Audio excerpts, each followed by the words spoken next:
नमस्कार, आदाब, बहुत बहुत स्वागत आप सभी का। आप देख रहे हैं खास कार्यक्रम नजर और नजरिया। मैं हूं आपके साथ बुशरा खानम फहाद।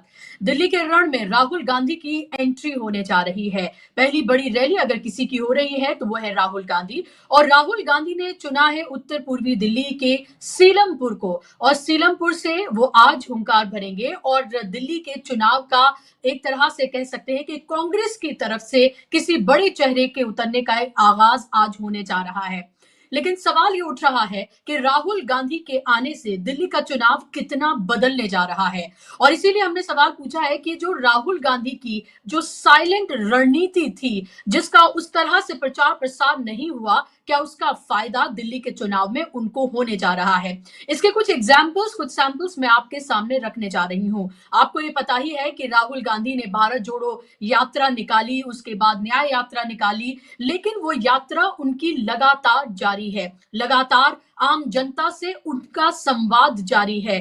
पिछले ही साल अगस्त के महीने से अगर हम शुरुआत करें तो राहुल गांधी ने डीटीसी के बसेस जो हैं उनके कंडक्टर और जो मार्शल्स हैं उनसे मुलाकात की थी। बाकायदा तौर पर उन्होंने जो डीटीसी की बसेस हैं उनके उसके अंदर उन्होंने सफर किया था और सफर करके उनकी मुश्किलों को जाना था और उनको हल करने का आश्वासन दिया था। आपको ये भी याद होगा, कुम्हार बस्ती में राहुल गांधी गए थे।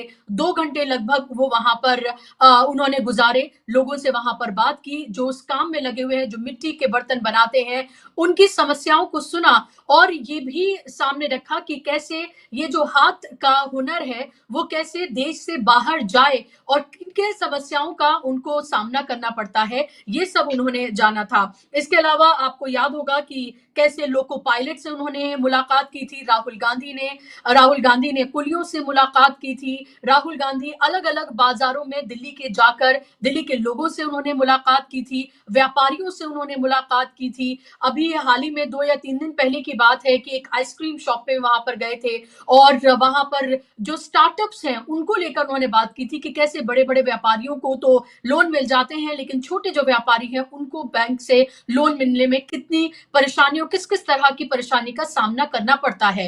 ये तमाम बातें मैं इसलिए आपके सामने रख रही हूं कि राहुल गांधी लगातार दिल्ली में अलग अलग वर्ग से मुलाकात कर रहे हैं, उनकी समस्याओं को जान रहे हैं। और ये लगभग वो 1 साल से ज्यादा हो गया है जब से उन्होंने ये संवाद करना शुरू किया है।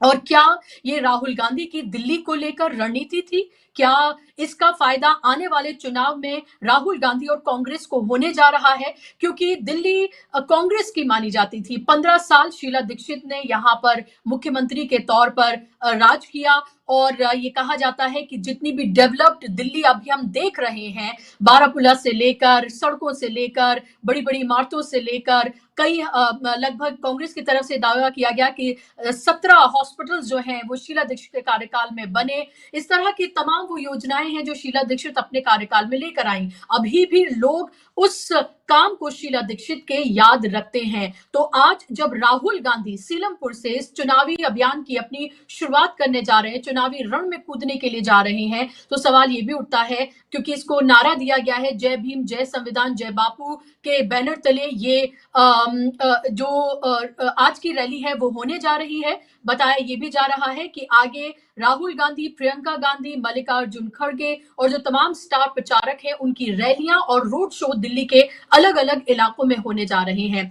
इस पिछली बार की बनिस्बत इस बार की अगर हम बात करते हैं तो कांग्रेस जो है वो बहुत दमखम से चुनाव लड़ रही है। वो अपनी खोई हुई जमीन को वापस पाना चाहती है, क्योंकि कांग्रेस के पास अभी खोने के लिए कुछ भी नहीं है। उसकी एक भी सीट नहीं है। 2015 या 2020 में उसका बेहद निराशाजनक प्रदर्शन दिल्ली में रहा था। वो दिल्ली जहां पर कांग्रेस ने 15 साल राज किया, एक छत्र राज उसका रहा, वो दिल्ली उसके हाथों से फिसल गई, छूट गई और केजरीवाल के पास चली गई। लेकिन इस बार त्रिकोणीय मुकाबला देखने के लिए मिल रहा है। क्या सिर्फ अपनी खोई हुई जमीन वापस पाने के लिए यहाँ कांग्रेस लड़ती हुई, ताकत से लड़ती हुई नजर आ रही है, और यही वजह है कि उसने अपने कई बड़े चेहरे, दमदार चेहरे जो हैं वो मैदान में उतारे हैं पूरे दमखम के साथ। वो बीजेपी पर जितना वार कर रही है, केजरीवाल की नीतियों को लेकर भी उतना ही वार करती हुई नजर आ रही है। और ऐसे में सीलमपुर जो कि मुस्लिम बाहुल इलाका है और लगभग 11 ऐसी सीटें मानी जाती हैं दिल्ली में जो मुस्लिम बाहुल हैं, यानी कि मुसलमान किस तरफ एक तरफा वोट करते हैं वो ये तय करेंगे कि किसकी जीत होगी और किसकी हार होगी। इन सीटों पर खासतौर पर कांग्रेस की नजर है क्योंकि कांग्रेस का ये ट्रेडिशनल वोट रहा है और उसकी नजर इन तमाम पर तो है ही। और इसके अलावा सीलमपुर में जहां से आज शुरुआत करने जा रहे हैं राहुल गांधी, वहां पर एससी वोट भी बड़ी तादाद में है और लगातार संविधान बचाओ, लोकतंत्र बचाओ ये नारा कांग्रेस जो है वो बुलंद करती रही है। अगर विचारों की कोई लड़ाई एक नेता सबसे ज्यादा मजबूती से लड़ता हुआ नजर आ रहा है तो इसमें मुझे कहने में कोई गुरेज नहीं है कि वो राहुल गांधी हैं। तो क्या राहुल गांधी की ये साइलेंट रणनीति, जिस तरह से संवाद वो लगातार कर रहे हैं और करते रहे हैं लोगों के साथ, दिल्ली वासियों के साथ, दिल्ली के अलग अलग तबके के लोगों के साथ, क्या उसका फायदा आने वाले वक्त में कांग्रेस को होने जा रहा है? 5 तारीख को चुनाव होंगे, वोट डाले जाएंगे और 8 तारीख को पता चल जाएगा कि दिल्ली के मन में क्या था और उसने किसको लेकर फैसला किया है। ये जरूर है कि 11 साल केजरीवाल सत्ता में है और एंटी इनकम्बेंसी का वो सामना कर रहे हैं, नाराजगी का भी लोगों का वो सामना कर रहे हैं, इसीलिए वो अग्रेसिव भी नजर आ रहे हैं अपनी पूरी कैंपेन में। बीजेपी भी पूरे दमखम से चुनाव लड़ रही है, वो हर चुनाव इस तरह से लड़ती है, लेकिन इन तीनों में फायदा किसका सबसे ज्यादा होने जा रहा है और ये देखना बेहद महत्वपूर्ण होगा क्योंकि कांग्रेस की अगर हम बात करते हैं तो उसकी एक भी सीट नहीं है। अगर उसकी 10-20 सीट भी आ जाती हैं तो उसका फायदा ही है और वो खोई हुई जमीन अपनी वापस पाना चाहती है। उसको भी ये पता है कि वो सरकार बनाने की स्थिति में तो नहीं है, लेकिन क्या वो इस स्थिति में आने जा रही है कि वो किंग मेकर बन जाए? क्या उसकी इतनी सीटें आए कि बिना उसके अरविंद केजरीवाल अपनी सरकार ना बना पाए? क्योंकि जाहिर सी बात है बीजेपी को तो वो सपोर्ट करेंगे नहीं। तो क्या ये स्थिति भी बन सकती है? क्या हंग असेंबली की तरफ भी जा सकती है दिल्ली? ये तमाम वो सवाल हैं जो कि अभी जस के तस बने हुए हैं और जैसे जैसे इलेक्शन कैंपेन चढ़ेगा ये इन सवालों के जवाब भी मिलने शुरू हो जाएंगे। इस सब के बीच हमें ये भी नहीं भूलना चाहिए कि बीजेपी चुनाव किस तरह से लड़ती है। हरियाणा, महाराष्ट्र हमारे सामने हैं और चुनाव आयोग किस तरह से उनके साथ मिलकर जो कुछ करता है इसका आरोप अरविंद केजरीवाल से लेकर और कांग्रेस दोनों ही लगाते रहे हैं। इंडिया गठबंधन को लेकर अमित शाह ने सवाल किया तो सवाल एनडीए पर भी हो रहा है क्योंकि बीजेपी भी दिल्ली में अलग लड़ रही है और तमाम जो एनडीए के घटक दल है, कई ऐसे 5 से 6 दल हैं जो दिल्ली में चुनाव लड़ रहे हैं। तो ये तो प्रचार प्रसार किया जा रहा है कि देखिए इंडिया गठबंधन टूट गया है और देखिए कैसे वो सामने आ गए हैं, लेकिन एनडीए के बारे में बात नहीं हो रही कि कैसे एनडीए में भी पूरे तरीके से फूट जो है वो दिल्ली में नजर आ रही है। चलिए इसी पर चर्चा करेंगे, इसी पर बात करेंगे। 2 खास मेहमान मेरे साथ जुड़ गए हैं। दोनों मेहमानों को आप ले आइए स्क्रीन पर। मेरे साथ पीयूष पंत जी को आप देख सकते हैं, सीनियर जर्नलिस्ट है। पीयूष जी बहुत बहुत स्वागत आपका। रविंद्र शिरोन जी हैं, सीनियर जर्नलिस्ट है, जाना माना चेहरा है। रविंद्र जी स्वागत आपका कार्यक्रम में। रविंद्र जी, शुरुआत में आपसे अगर करना चाहूं, अगर राहुल गांधी आज मैदान में उतर रहे हैं, बड़ी रैली वो करने जा रहे हैं, सीलमपुर उन्होंने चुना है जहां जाहिर सी बात है कि कांग्रेस का एक जनाधार वहां पर रहा है। 5 बार के जो उनके एमएलए थे वो आम आदमी पार्टी में शामिल हो गए। आम आदमी पार्टी के जो सिटिंग एमएलए हैं वो कांग्रेस में शामिल हो गए हैं और वहां पर दिल्ली राइट्स के बाद, सीएनआरसी प्रोटेस्ट, इस सब के बाद अरविंद केजरीवाल उनकी पार्टी को लेकर एक नाराजगी मुस्लिम मतदाता में है कि उन्होंने उस तरह का स्टैंड नहीं लिया। क्या आपको लग रहा है कि राहुल गांधी की ये साइलेंट रणनीति जिसका जिक्र मैंने किया है, उसका फायदा क्या आने वाले दिल्ली के चुनाव में कांग्रेस को होने जा रहा है? क्योंकि कांग्रेस के पास खोने के लिए कुछ नहीं है। जी नमस्कार, बिल्कुल ठीक बात है आपकी बुशरा जी। और राहुल गांधी की जो आज की रैली रहेगी ये वाकई गेम चेंजर साबित हो सकती है कांग्रेस पार्टी के लिए। और कांग्रेस पार्टी जिस तरीके से इस बार चुनाव लड़ रही है वो थोड़ा अप्रत्याशित है। लोगों को इस बात का यकीन नहीं था कि कांग्रेस इतनी मजबूती से चुनाव लड़ सकती है, लेकिन कांग्रेस जो है वो उसने सबको चौंकाया है। और आज की तारीख में ये मान के चलिए कि 10 से 12 कैंडिडेट कांग्रेस पार्टी के ऐसे हैं जो या तो दूसरे नंबर की पोजीशन में हैं या फिर बहुत मजबूती के साथ पहले नंबर की पोजीशन में आने के लिए संघर्ष कर रहे हैं। बहुत मजबूत परिस्थितियों में है, बहुत संभावना उनकी काफी है।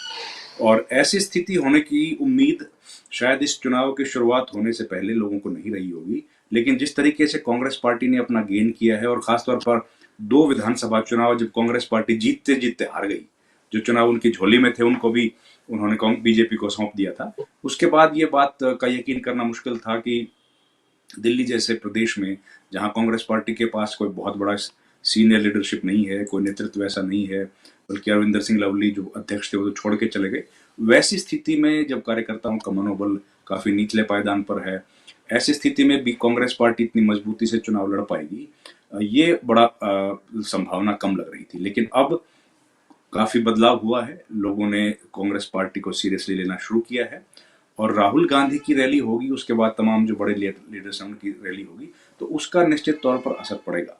और देखिए, हमको ये बात नहीं भूलनी चाहिए कि राहुल गांधी ने दिल्ली की, हालांकि वो 2015 का चुनाव था, 2015 के चुनाव में ही राहुल गांधी ने बल्ली मारान की एक रैली थी जिसमें उन्होंने कहा था कि ये सूट बूट की सरकार है, तो वो बड़ा पॉपुलर उनका एक नारा हुआ था, वो उन्होंने दिल्ली चुनाव से ही दिया था।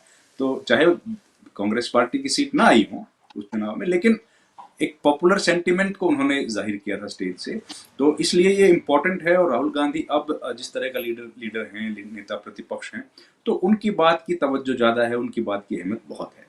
और अरविंद केजरीवाल की पार्टी भी एक बड़े संघर्ष के दौर से गुजर रही है, 11 बरस का एंटी इनकम्बेंसी है। कांग्रेस पार्टी, बीजेपी जो है वो भी आधे दिल्ली को रूल करती है, और दिल्ली की जो स्थिति है उसके लिए कहीं ना कहीं आम आदमी पार्टी और बीजेपी दोनों जिम्मेदार हैं। अगर वो बीजेपी अगर लॉ एंड ऑर्डर के लिए जिम्मेदार है, तो आम पार्टी जो है वो बाकी जो सिविल एमिनिटीज हैं और उनके लिए रिस्पॉन्सिबल है। तो दोनों पार्टीज उसके लिए जिम्मेदार हैं, और कांग्रेस जिस तरह से चुनाव लड़ रही है उससे आम आदमी पार्टी को ज्यादा सतर्क रहने की जरूरत है, क्योंकि उनका काफी नुकसान आम आदमी पार्टी का कांग्रेस पार्टी के चुनाव लड़ने से हो रहा है। कांग्रेस का चुनाव देखिए, 2013 में जो आखिरी चुनाव था, 2013 में कांग्रेस पार्टी को 24% वोट आए थे, अब वो लगातार घटता चला जा रहा है। तो अब यही कोशिश है कि किसी तरीके से उसको रीगेन करें। 4-4.5% पे आखिरी 2020 में आ गए थे, तो उस वोट को कैसे इंप्रूव किया जाए, वो वोट परसेंट कैसे इंप्रूव हो, जिससे कि जो कार्यकर्ताओं का मनोबल है वो बना रहे, तो उस पर ज्यादा फोकस है। और जब अगर कांग्रेस 7%, 8% या 10% की तरफ बढ़ती हुई दिखेगी, तो वो वोट जितना लेगी बीजेपी का, आम आदमी पार्टी का, उसमें बड़ा भारी नुकसान होगा। और बीजेपी के लिए जरूरी है कि वो अपनी वोट परसेंट जो 38 के आसपास है, 37-38 के आसपास है, उसको कम से कम 3-4% बढ़ाएं अगर बीजेपी को सरकार में आना है तो। वो संभावना फिलहाल होती हुई दिख रही है। और हालांकि बीजेपी जो इश्यूज रेज कर रही है, वो अधिकतर इश्यूज भी देखिए वही हैं जो कांग्रेस पार्टी रेज करती है। कांग्रेस के बड़े नेता इन्होंने ही सवाल सबसे पहले इशू शीश महल का इन्होंने ही बनाया, डिस्कॉम्स का इन्होंने इशू बनाया। अब सीएजी रिपोर्ट आई है, उसके बारे में भी सबसे पहले कांग्रेस ने बात करनी शुरू की, और आज तो हाईकोर्ट से भी देखिए आया है, हाईकोर्ट ने भी बोला है कि जो सीएजी की रिपोर्ट है उसको गंभीरता से टेबल करने की कोशिश नहीं करी गई हाउस में। ये एक बड़ा सेटबैक है सरकार के लिए, केजरीवाल की सरकार, आतिशी सरकार के लिए ये एक बड़ा सेटबैक है। तो इस तरह की बयानबाजी आ रही है, तो कांग्रेस, आम आदमी पार्टी स्टिकी विकेट पर है, मजबूत तो है, लेकिन वो स्टिकी विकेट पर है क्योंकि आम आदमी पार्टी को अब एक चैलेंज नहीं है, दो चैलेंजर्स हैं जो उनको चैलेंज कर रहे हैं। और कार्यकर्ता, जो आम कार्यकर्ता है कांग्रेस पार्टी का, जो देखिए आज भी जुड़ा हुआ है, 11 साल से सरकार नहीं है, पार्टी का वोट घट रहा है, लेकिन कुछ न कुछ कार्यकर्ता तो आज भी पार्टी के साथ जुड़े हुए हैं। तो इस बार ऐसा लग रहा है कि उनके मन की बात पार्टी सुन रही है, और इसीलिए मजबूत नेताओं को पार्टी उतार रही है चुनाव मैदान में कि और इसका कितना असर इस प्रदेश की राजनीति पर पड़ेगा वो हम लोगों को दिखना शुरू हो गया। अब केजरीवाल के लिए जीत इंपॉर्टेंट इसलिए, अगर केजरीवाल अपना वोट परसेंट बनाने में कामयाब रहे, 54% बहुत बड़ा वोट बैंक होता है, उतना वोट बैंक अगर वो ले पाए तो ये एक बहुत बड़ी उपलब्धि उनकी होगी। लेकिन उनके वोट में सेंध लगाने के लिए लंबे समय से, पिछले 2-2.5 साल से मैं कहता हूं, कोशिश कर रही है बीजेपी। वो हर झुग्गियों में जाने का काम, आरएसएस के जो स्वयंसेवक है वो लगे हुए हैं, बीजेपी के अपने कार्यकर्ता जो है वो काम कर रहे हैं। लेकिन बीजेपी की दिक्कत यह है कि उनके पास चेहरा नहीं है। कांग्रेस की दिक्कत भी यही है कि उनके पास संदीप दीक्षित चेहरा है, बड़ा फेस है, लेकिन संदीप दीक्षित को प्रोजेक्ट मुख्यमंत्री के तौर पे नहीं किया गया, उनको पूरे प्रदेश की लीडरशिप अभी तक सौंपी नहीं गई है। देवेंद्र यादव जो है वो अध्यक्ष हैं, लेकिन उनकी उस तरीके से प्रेजेंस नहीं है जैसे संदीप दीक्षित की है।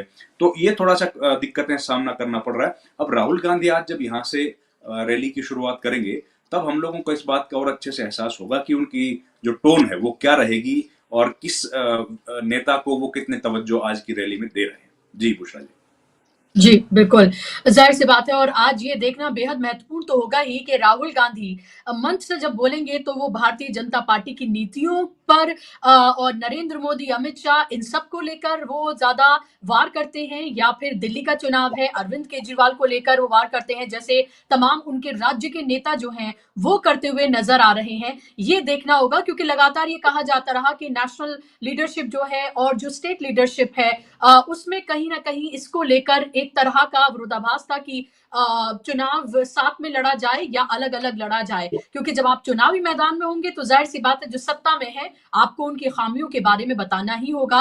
हालाँकि अभी लोकसभा का चुनाव दोनों ने साथ मिलकर लड़ा है और यही शराब नीति इन सब की बात करें, सबको लेकर एक तरह से साथ तो नहीं लेकिन जेल जिस तरह से भेजा गया तमाम नेताओं को, उनको उसके खिलाफ ज़रूर कांग्रेस थी और आम आदमी पार्टी के साथ खड़ी नज़र आई थी। लेकिन ये सियासत है और सियासत में हर पल चीजें जो है बदलती हैं। लेकिन पीयूष पंत जी, राहुल गांधी के मैदान में आने से कांग्रेस को कितना बल मिलेगा? क्योंकि राहुल गांधी एक वो नेता जो लगातार विचारों की लड़ाई लड़ रहे हैं, जो लगातार संवाद कर रहे हैं, जो लगातार अभी भी जो आज की भी रैली है उनकी वो जय भीम, जय बापू, जय संविधान के बैनर तले होगी। तो ये भी एक अहम मुद्दा है। क्या आपको लग रहा है ओबीसी, एससी और मुस्लिम ये 3 मतदाता जो हैं इनके ऊपर नजर है कांग्रेस की? और अगर ये अरविंद केजरीवाल से छिटक कर इधर जाते हैं या बीजेपी का कुछ वोट बैंक भी छिटक कर खासतौर पे ओबीसी अगर कांग्रेस की तरफ जाता है तो 10-15 सीटें क्या कांग्रेस लाने की स्थिति में आपको फिलहाल नजर आ रही है? और ये खोई जमीन जो इस बार तलाश रही है, जिस तरह से चुनाव लड़ रही है कांग्रेस पूरे दमखम के साथ, क्या इसका फायदा उसको होगा? देखिए बुशरा जी, निश्चित रूप से राहुल गांधी जो आज आगाज कर रहे हैं दिल्ली में अपना प्रचार का, उसका प्रभाव पड़ेगा। राहुल गांधी की जितनी भी इस तरह की सभाएं हैं उनमें लोग आते हैं उनको सुनने के लिए, इसमें कोई दो राय नहीं है। और वो लोकप्रिय भी हुए हैं इस बीच में। भारत जोड़ो यात्रा से लगातार उनकी लोकप्रियता जो है बनी हुई है। और दिल्ली में भी वो इसके पहले चुनाव के बहुत पहले ही जो है दूसरी पार्टियां एक्टिव हुई थी। वो लगातार अलग अलग तबकों से, जिनका आपने भी जिक्र किया, अलग अलग तबकों से वो लगातार मिलते रहे, तो वो एक ग्राउंड की रियलिटी को समझने के लिए वो लोगों के कनेक्ट में लगातार बने रहे। और मुझे लगता है कहीं ना कहीं इसका फायदा राहुल गांधी को और कांग्रेस को मिलना चाहिए। क्योंकि जो है कि जब तक आदमी जो है कि लोगों से मिलता जुलता नहीं है तो उसका एक दूसरा फर्क पड़ता है। आप सिर्फ बातचीत करें, बातें कहेंगे तो वो एक बातें होती है कि आपने बड़ी बड़ी बात कर ली। लेकिन आप जब लोगों से मिलते हैं, उनसे बात करते हैं, उनकी समस्याओं को समझने की कोशिश करते हैं, तो लोगों का एक ना एक कनेक्ट आपके साथ जुड़ता है।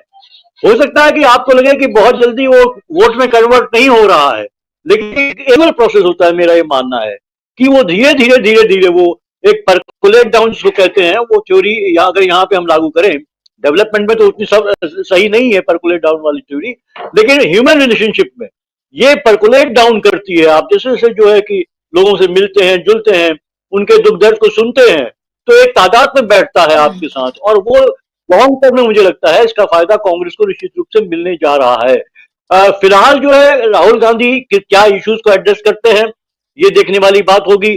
और क्योंकि जिस सीरमपुर इलाके से को अपनी वो पहली सभा वो वहां जा रहे हैं और एड्रेस करेंगे, एक साफ साफ संदेश है दिल्ली के जो अल्पसंख्यक समुदाय के मतदाता है उनके लिए कि कांग्रेस कितना महत्व उनको देती है। और जब कांग्रेस ने भारत जोड़ो यात्रा जोड़ी और मोहब्बत की दुकान की बात करी, तभी से जो है उसने कहीं ना कहीं जो है एक जो अल्पसंख्यक समूह है, जो खासकर मुस्लिम मतदाता जो है, उसके घाव में मरहम लगाने का और एक जो सही दवा है, सही दवा जो है लगाने का प्रयास किया। जिस तरह की एक पूरा का पूरा हेट कैंपेन चलाया गया उनके खिलाफ, उन्हीं को टारगेट किया गया लगातार। तो मुझे लगता है कि वो एक मैसेज यहां से देने की कोशिश हो रही है। भले ही कोई कुछ भी कहे कि कांग्रेस जो है मुस्लिम परस्त हो गई है, लेकिन जो परेशान है, जिनको परेशान किया जा रहा है, वो कोई भी तबका हो, चाहे वो दलित हो, मुस्लिम हो, ईसाई हो, पारसी हो, सिख हो, ठाकुर हो, ब्राह्मण हो, कोई भी हो, अगर जो है उसको परेशान, सत्ता में बैठे लोग परेशान कर रहे हैं, उनके खिलाफ एक कैलकुलेटेड कैंपेन चलता है, तो निश्चित रूप से उस पार्टी को खुले रूप में सामने आना चाहिए। आप पे चाहे कोई भी टैग लगे, इसकी परवाह लोकतंत्र में नहीं करनी चाहिए। और जब आप देश चलाने का जिम्मा अगर उठा रहे हैं, तो आपको कोई परवाह नहीं करनी चाहिए, क्योंकि हर कोई, जो हर तबका आपके लिए बराबर है। और कोई जो कमजोर वर्ग है, जो रिसीविंग एंड पे है, उसके लिए खास आपको कदम आगे बढ़ाने ही पड़ेंगे। तो मुझे लगता है ये एक मैसेज जाएगा जिसका फायदा कांग्रेस को मिलेगा, दिल्ली में भी मिलेगा।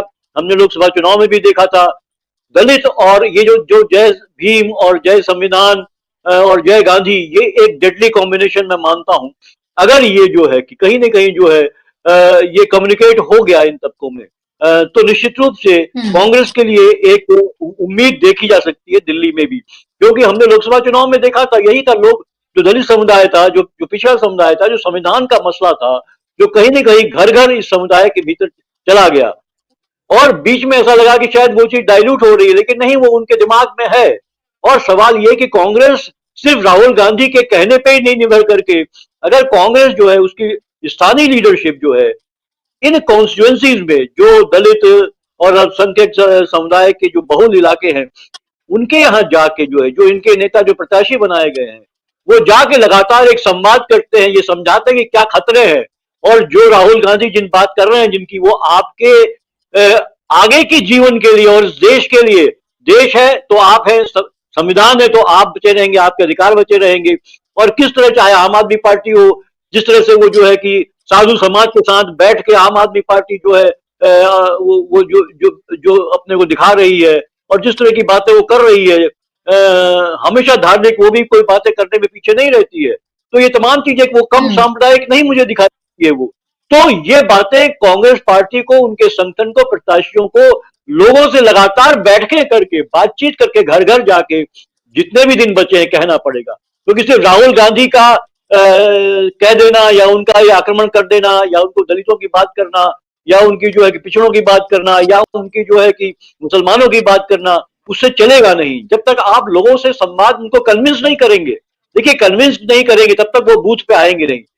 आप उनको लेके आएंगे, मान लीजिए आप नहीं ले पाते, लेकिन अगर लोग कन्विंस्ड है, तो वो आएंगे, खुद ब खुद आएंगे। पहले होता था, लोग खुद ब खुद आते थे। ये तो बात का प्रश्न हो गया कि जब पार्टियों के प्रोग्राम इतने प्रभावी नहीं रहे, उनका जो है कि गवर्नेंस इतना प्रभावी नहीं रहा, कि लोग घर बैठ जाते हैं, वोट देने नहीं आते हैं। लेकिन मुझे याद है कि पहले उत्साह, एक स्वस्फूर्त उत्साह लोगों में, मतदाता में, और वो वोट देने आता था, अपने बूथे पे आता था। उसको किसी गाड़ी, किसी पार्टी की गाड़ी की जरूरत नहीं होती थी। हाँ, दूर दराज हो तो गाड़ियां आती थी, ले जाती थी, वो सुविधा थी, लेकिन उसकी डिमांड वो नहीं करता था, वो घर नहीं बैठता था। लेकिन आज ये हो गया है, क्योंकि उसमें ये हो गया कि वो, उसका दोष मैं राजनीतिक दलों को मानता हूं। तो मुझे लगता है कि देखिए, कांग्रेस, अभी फिलहाल की जो स्थिति है, कांग्रेस के लिए बहुत मेहनत करने की जरूरत है। मुझे नहीं लगता कि वो जो जो एक अंतर, बहुत बड़ा अंतर है आम आदमी पार्टी और कांग्रेस के बीच में। लेकिन आपने भी जैसा कहा, और हम देख रहे हैं कि कांग्रेस लड़ना, इस बार कोशिश कर रही है, लड़ने की कोशिश कर रही है।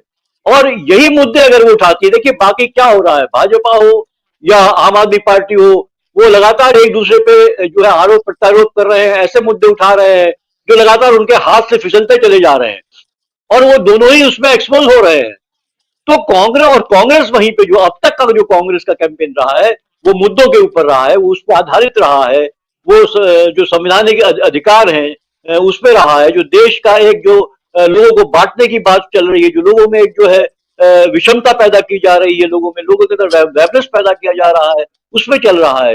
ये दूसरा जो एक, क्योंकि साथ रहने का, साथ चलने का, तो मुझे लगता है कांग्रेस के लिए जरूरी है। सबसे बड़ी बात यह है कि कांग्रेस कितना कम्युनिकेट कर पाती है, उसका हर कार्यकर्ता कितना लोगों को ये कम्युनिकेट कर पाता है और कन्विंस कर पाता है मतदाता को, तभी कांग्रेस कुछ उम्मीद कर सकती है कि उसको कुछ सफलता हासिल हो सकती है।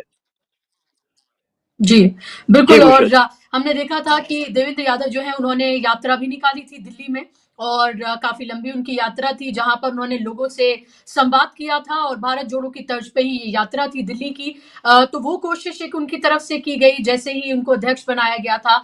उसके अलावा हम ये देख रहे हैं कि कांग्रेस ने भी 2500 रुपए महिलाओं को देने की बात कही है, 25 लाख का स्वास्थ्य बीमा की उन्होंने बात की है। इसके अलावा जो बेरोजगार युवा हैं उनको 8,500 रुपए कांग्रेस देगी। तो कांग्रेस की तरफ से भी जो लगातार उसकी कामयाब योजनाएं दूसरे राज्यों में रही हैं, जहां उनकी सरकार थी या अभी है, उन तमाम योजनाओं को वो दिल्ली में भी उसने लॉन्च किया है और लोगों के बीच इसको लेकर वो जा रही है। तो ये लग रहा है कि कांग्रेस ने चाहे वो यात्रा दिल्ली में निकाली हो या उसके बाद कांग्रेस राहुल गांधी जिस तरह से लोगों से उन्होंने संवाद किया हो, या ये योजनाएं जो वो लेकर आए हैं, या वो बड़े चेहरे प्रियंका गांधी या फिर राहुल गांधी तो आज शुरुआत करें, लेकिन प्रियंका गांधी भी चुनावी मैदान में उतरेंगी और जाहिर सी बात है महिला वोटर्स जो हैं उनको वो बहुत अट्रैक्ट कर सकती हैं। और महिला वोटर्स जिस पर निगाह बीजेपी की भी है और उसके साथ साथ केजरीवाल की तो है, क्योंकि बड़ा वोट बैंक वो उनका माना जाता है। सवाल यही है मेरा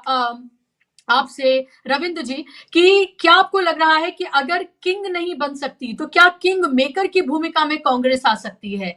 क्योंकि अगर ऐसा होता है कि उसका वोटिंग परसेंटेज अगर कम होता है अरविंद केजरीवाल का, मान लीजिए कि वो सिंगल लार्जेस्ट पार्टी के रूप में भी अगर आते हैं, जिसकी उम्मीद बहुत ज्यादा है, नाराजगी है लोगों में, लेकिन इतनी नाराजगी नहीं है कि वो एक तरफा बीजेपी को वोट कर दे, ऐसा तो नहीं लग रहा है। जब जितनी ग्राउंड रिपोर्ट्स और जितने सर्वेज अब तक आए हैं, यहाँ तक कि सट्टा बाजार जिसको फलौदी बाजार भी कहा जाता है, उसकी भी माने तो वो अरविंद केजरीवाल को जीतता हुआ ही दिखा रहे हैं, अगर अभी चुनाव होते हैं, अगर अभी वोटिंग होती है तो, और अभी चुनाव चढ़ना बाकी है। क्या आपको लग रहा है कि कांग्रेस इस भूमिका में आ सकती है कि वो किंग मेकर की भूमिका में हो जाए, अगर 10-15 सीट्स भी वो ले आए तो? जी बिल्कुल, देखिए सट्टा बाजार और सारे आकलन जो है वो बिल्कुल ठीक बात है कि केजरीवाल के पक्ष में दिख रहे हैं। ये हम लोगों को महाराष्ट्र में भी दिख रहे थे और हरियाणा में भी दिख रहे थे। लेकिन और जनता भी उस तरीके से रुझान था लोगों से बातचीत करने का, आप भी खूब गई थी, हम भी गए। लेकिन असली बात जो है वो ये है कि राजीव कुमार क्या करते हैं। अब जो पॉलिटिकल पार्टीज हैं उन्होंने वो कैंपेन कर रही हों और उसके आधार पर वोट पड़े, अब वो बातों का आकलन तो एक जर्नलिस्ट कर सकता है, लेकिन राजीव कुमार ने क्या खेल किया उसका आकलन कौन कर सकता है? कितने वोट कट गए हैं, कितने वोट जुड़ गए हैं, वो सबसे आज की तारीख में तो फैसला करने वाली चीजें वो हो गई हैं। इतने लाखों वोट जुड़ गए या काट काट दिए गए, तो वो मुद्दे तो महत्वपूर्ण हैं। उन मुद्दों का अभी तक सरकार की तरफ से, चुनाव आयोग की तरफ से कोई जवाब नहीं आया है। तो अब ये मुद्दे हमने 2 पिछले विधानसभा चुनाव में अगर इनको इग्नोर किया तो इन्होंने फैसला भी किया, इन्हीं मुद्दों की वजह से चुनाव का नतीजे बदल गए।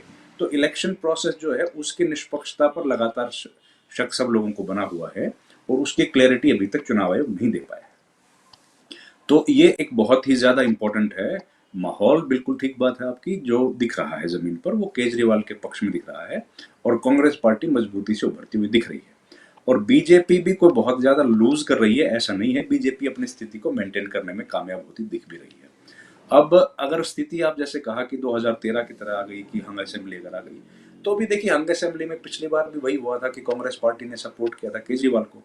तो इंडिया गठबंधन के नाम पे लगाइए या जैसे भी रीजन हो, अगर ऐसी स्थिति बनेगी तो सपोर्ट तो कांग्रेस करेगी केजरीवाल को ही, ऐसी स्थिति में तो। लेकिन दिल्ली में क्योंकि गैप आपने जैसे सही बात बताई कि बहुत है, 53% 54% का और 3-4% का गैप है, तो इस गैप में कांग्रेस पार्टी को बहुत ज्यादा सक्सेसफुली अपने सीट्स निकाल पाएगी, उसकी चांसेस तो थोड़े से कम लग ही रहे हैं देखिए अभी तक तो। और उसका रीजन यही रहा है कि कांग्रेस का वोट शिफ्ट कर गया। कांग्रेस को सबसे ज्यादा उम्मीद जो है वो अकलियत के वोटों में है, जिन इलाकों में वो ज्यादा है वहां पर उनको ज्यादा वोट हासिल होगा। लेकिन उनमें भी लोगों में देखिए कि बात तो फैली है कि अगर हम लोगों ने कांग्रेस को वोट डाला तो ऐसी स्थिति में फिर आम आदमी पार्टी हार सकती है और बीजेपी जीतने की संभावना है। तो उस डर के चलते शायद जो कोर वोटर कांग्रेस पार्टी का है वो एक बार फिर उनसे दूरी बनाए और वो बीजेपी के पक्ष में जीत ना जाए, इसलिए शायद आम आदमी पार्टी को वोट डाल दे।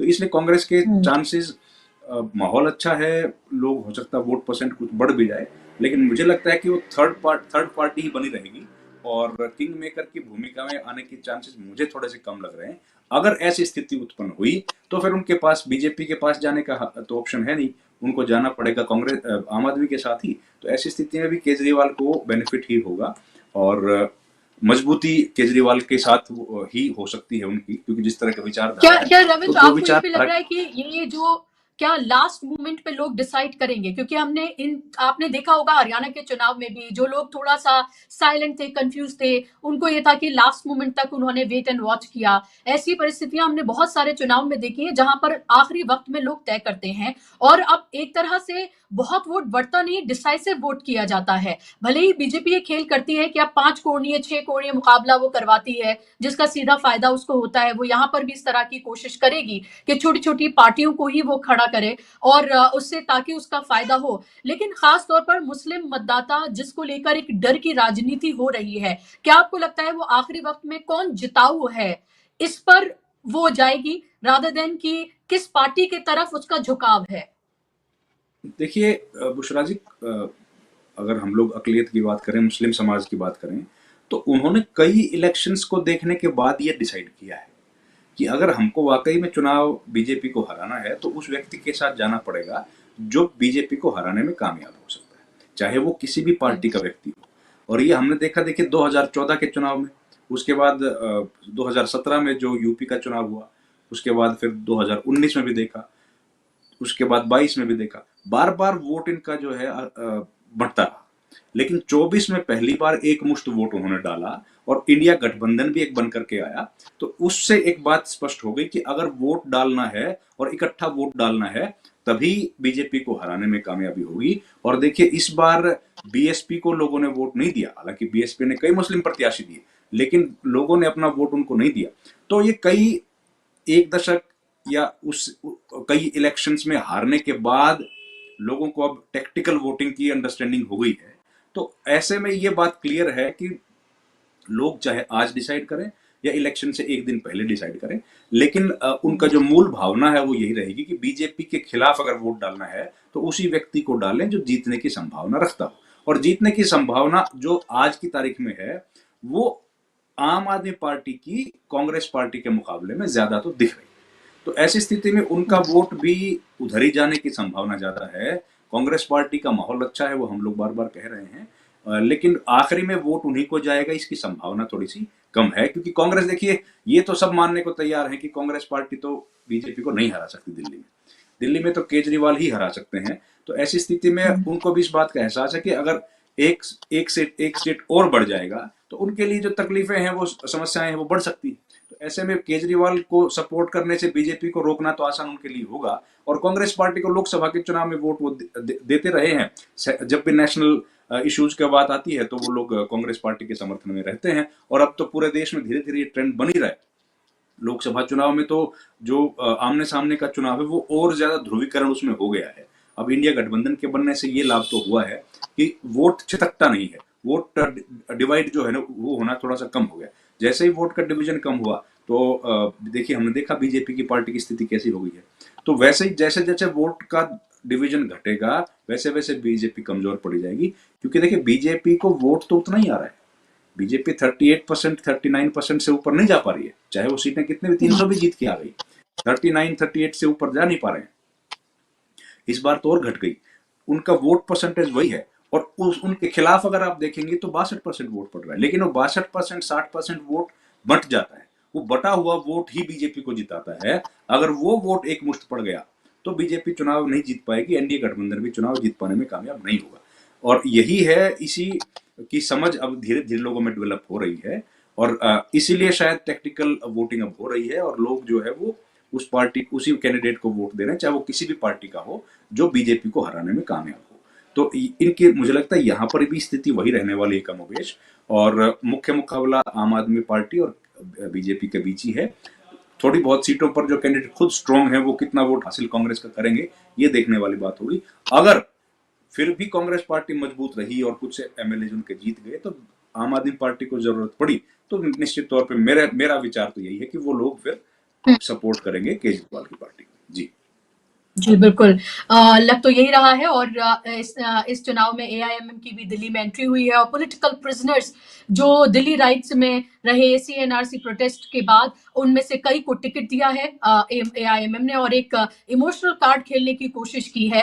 लेकिन क्या उससे अगर वोट बढ़ता है तो किसका फायदा होगा? जाहिर सी बात है, हमेशा ये माना जाता है AIMM को लेकर, ये कहने में गुरेज नहीं होता है लोगों को कि वो बीजेपी की भी पार्टी की तरह काम करती है। मुस्लिम वोट बढ़ता है वो उन सीटों पर जो बाहुल्य सीटें हैं, और ऐसे में वहां से बीजेपी का कैंडिडेट जो है वो जीत जाता है, क्योंकि उससे एक ध्रुवीकरण भी होता है, जिस तरह की बयानबाजियां और भाषण होते हैं, और उससे फायदा बीजेपी को हो जाता है। तो क्या उन मुस्लिम बाहुल्य सीटों पर जिस तरह से AIMM ने अपनी एंट्री की है, उससे किस तरह का नुकसान हो सकता है कांग्रेस को या फिर आम आदमी पार्टी को, ये भी देखने की जरूरत है। लेकिन सवाल ये पीयूष जी मेरा आपसे कि लाभार्थी वर्ग जो है, जो एक बड़ा लाभार्थी वर्ग खड़ा किया है अरविंद केजरीवाल ने, जो बीजेपी भी कहती है कि उसका भी एक बड़ा लाभार्थी वर्ग है, जिसका फायदा उसने कहा उसे मध्य प्रदेश में हुआ, जिसका फायदा उसने दावा किया कि महाराष्ट्र में उसको हुआ, और ऐसे ही और स्टेट के इलेक्शन में जहां वो जीती है वहां हुआ है, खासतौर पे महिला वोट बैंक जो है। तो क्या आपको लगता है कि कितनी भी स्थिति कमजोर हो अरविंद केजरीवाल की या एंटी इनकम्बेंसी हो, लेकिन वो जो एक लाभार्थी वर्ग है, जो महिलाएं फ्री में बस में सफर करती हैं, जो झुग्गी झोपड़ियों की बात की जा रही है, जिस तरह से फ्री बिजली और पानी की बात की जाती है, ये सब तो एक वर्ग उन्होंने खड़ा किया है। और अभी नजर बीजेपी की उस मिडिल क्लास वोट बैंक पे जरूर होगी जो उससे छिटक कर आम आदमी पार्टी के पास चला गया था, कि उसको कैसे वापसी अपने पास करे ताकि जो उसका वोटिंग परसेंटेज है वो बढ़े और 26 साल का जो सूखा है उसका वो खत्म हो।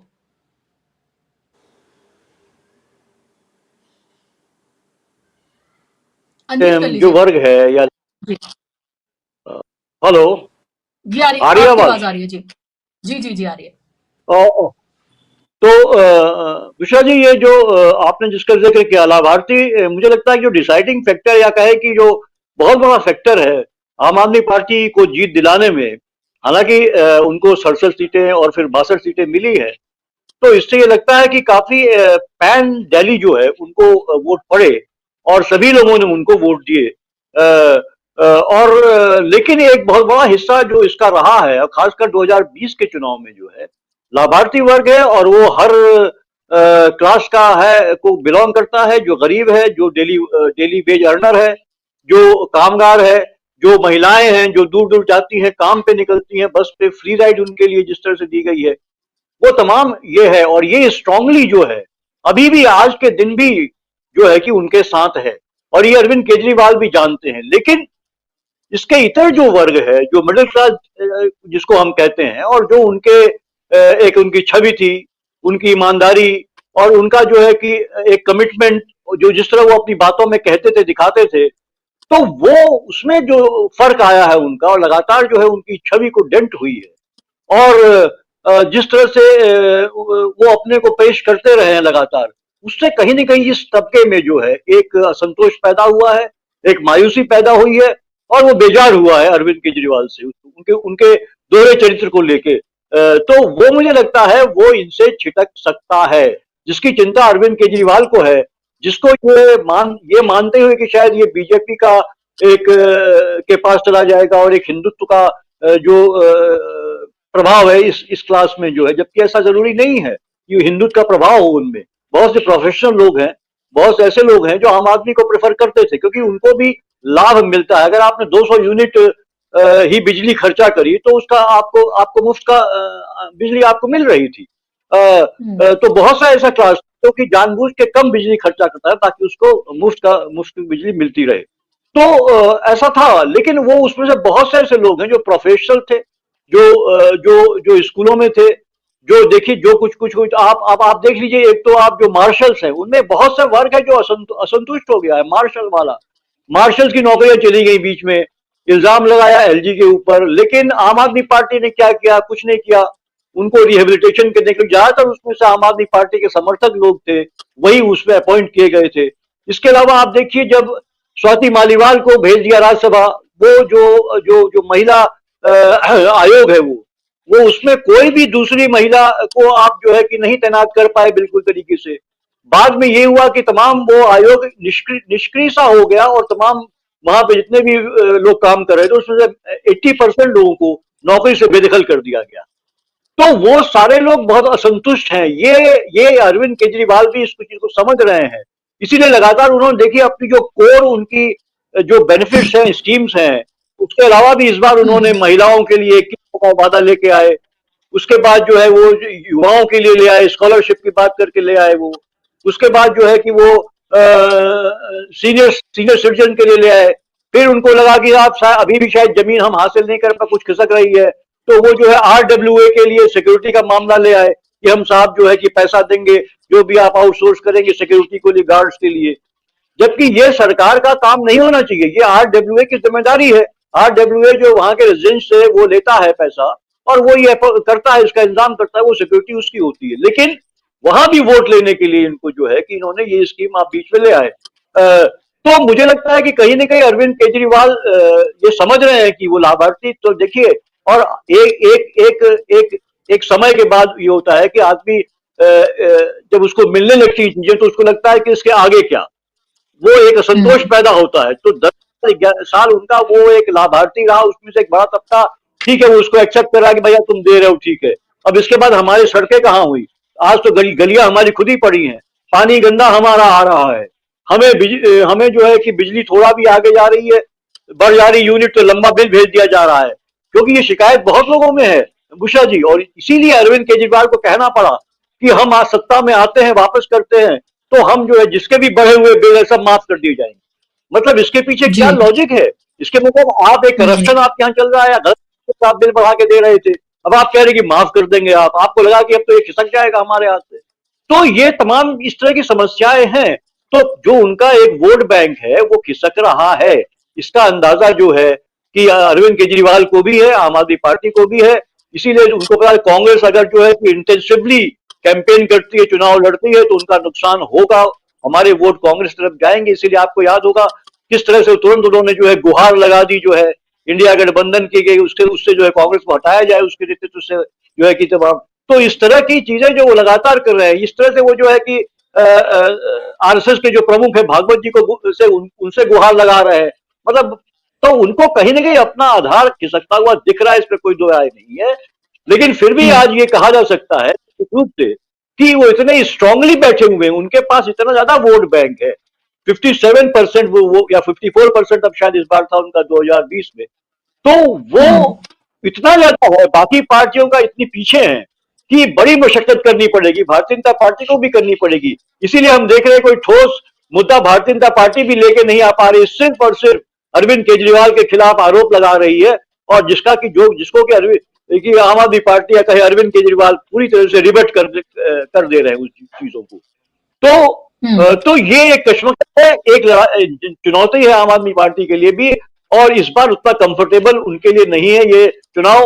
और निश्चित रूप से लेकिन फिर भी वो एक एडवांटेज में है, अच्छी खासी एडवांटेज है उनको, क्योंकि वही लाभार्थी वर्ग आज भी उनके पीछे है। उसमें से मुश्किल से 1 या 2%, 1% मुझे लगता है खिसक सकता है ज्यादा से ज्यादा, वरना आज भी स्ट्रांगली उनके पीछे खड़ा है वो। और अगर उनकी जीत होती है तो उस वजह से ही होगी। जहां तक मुस्लिम समुदाय का है, अभी रविंद्र जी कह रहे थे, सही कह रहे थे कि टैक्टिकल होता है, लेकिन मुझे लगता है इस बार मुस्लिम समुदाय में डिवीजन होगा निश्चित रूप से। हमने देखिए MCD चुनाव में भी देखा, खुल के जो मुस्लिम तबका है वो कांग्रेस के पक्ष में आया, और उसके बाद कांग्रेस के जो काउंसलर थे उसमें से बहुत से आप में जा रहे थे, जनता आ गई सड़क पे, उन्होंने कहा अगर तुम वापस गए तो ये समझ लो तुम्हारी खैर नहीं। तो ये जनता समझ रही कि कौन उनके, और आम आदमी पार्टी ने क्या किया, मुसलमानों से दूरियां लगातार बनाई है। अगर आपने देखा होगा इस बात को, शाहीन बाग से लेके दिल्ली दंगों से लेके, तो हर मौके पे जो है तभी वो खुल गए। और इस बार तो सबसे ज्यादा हो गया, और इस बात को मुस्लिम समाज भूलेगा नहीं कि इमाम आपके यहाँ गुहार लगा रहे थे, आपके यहाँ प्रदर्शन कर रहे थे कि जो उनको मिलती है तनख्वाह वो नहीं मिल रही है पिछले 17 महीनों से, उसको दिया जाए। आपने कोई सुनवाई नहीं करी, और उल्टे आपने जो है कि पंडितों के लिए और ग्रंथियों के लिए जो है कि 18,000 देने का वादा कर दिया। तो ये निश्चित रूप से ये सेटबैक है मुस्लिम समुदाय के लिए, कि मतलब आपकी उपेक्षा इसलिए आप कि हम जो आपको लगातार वोट दे रहे हैं 10 साल से, तो आप हमको टेकन फॉर ग्रांटेड कर रहे हैं। तो मुझे लगता है ये एलिमेंट कहीं ना कहीं काम करेगा, जिसका फायदा कांग्रेस को उन सीटों में मिल सकता है जहां कांग्रेस के कैंडिडेट मजबूत है। जो मजबूती से लड़ रहे होंगे। निश्चित रूप से इस बार मुझे लगता है कि मेजोरिटी जो मुस्लिम मतदाता है वो कांग्रेस के पक्ष में जाएगा, और कांग्रेस को इसीलिए जिताएगा कि कांग्रेस उसके साथ खड़ी दिखाई देती है, और आगे भी जो है दिल्ली विधानसभा में अगर उनके मसलों को उठाएगी तो वो कांग्रेस उठाएगी। इस उम्मीद से मुझे लगता है इस बार का मुस्लिम मतदाता जो है वो कांग्रेस की तरफ थोड़ा बहुत जो है मन बनाता हुआ दिखाई दे रहा है। जी, बिल्कुल। और ये हमने लोकसभा चुनाव में भी देखा था, और इसीलिए कहा जाता था कि अखिलेश यादव नहीं चाहते थे, लेकिन उसके बाद भी जब उन्होंने देखा कि किस तरह से मुस्लिम मतदाता जो है वो राहुल गांधी खास तौर पर, जब से राहुल गांधी ने इन तमाम मसलों को खुलकर उठाना शुरू किया है, वो एक मजबूत नेता के तौर पर जब से उभरे हैं, तब से कहीं न कहीं झुकाव जो है मुस्लिम मतदाता का उस तरफ हुआ है। इसलिए भी माना जा सकता है कि सीलमपुर से वो शुरुआत करने जा रहे हैं। देखना ये होगा कि आज वो किन मुद्दों को उठाते हैं, किस पर ज्यादा वार करते हैं, और उसके बाद फिर उनके कितने रोड शो और रैलियां पूरी दिल्ली में हमें देखने के लिए मिलती हैं। बहुत शुक्रिया रविंद्र जी आपका, पीयूष जी आपका, कार्यक्रम का हिस्सा बनने के लिए, समय देने के लिए बहुत धन्यवाद। धन्यवाद आप तमाम दर्शकों का भी कार्यक्रम का हिस्सा बनने के लिए। अभी के लिए बस इतना ही। नमस्कार।